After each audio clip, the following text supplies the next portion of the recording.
Céline Skalinek. Oui, merci Monsieur le Président.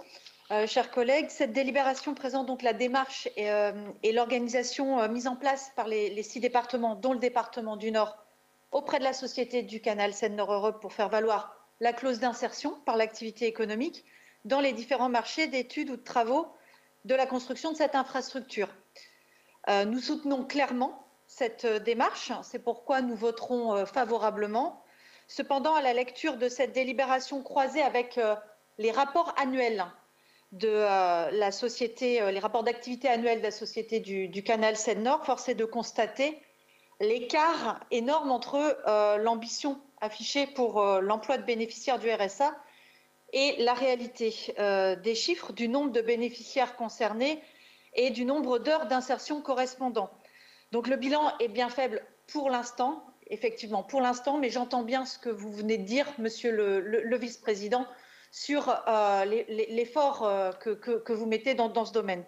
Donc nous ne pouvons qu'encourager cette démarche et l'effort de coordination partenariale entre les 6 départements. Par ailleurs, je voudrais saisir cette rapide intervention sur le canal Seine-Nord pour vous interroger également, Monsieur le Président, Monsieur le Vice-président, chers collègues, sur l'étude de l'ESSEC qui a été présentée récemment, récemment en octobre dernier, sur le canal Seine-Nord. C'est une étude qui a été menée par la chaire d'économie urbaine de l'ESSEC pour le compte des agences d'urbanisme, l'agence d'urbanisme de Lille Métropole et l'agence d'urbanisme de l'Artois.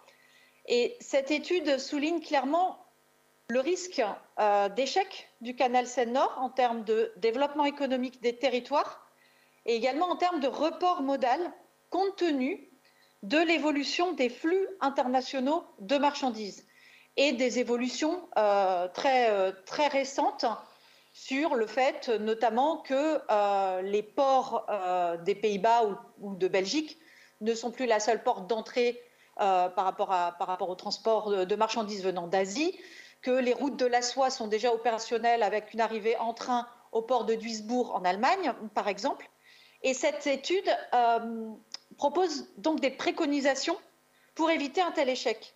Et parmi ces préconisations, il y a la priorité absolue à donner aux connexions ferroviaires avec les ports et les plateformes du Nord, des connexions dans une dimension transfrontalière, avec par exemple le port de Duisbourg, mais entre autres seulement.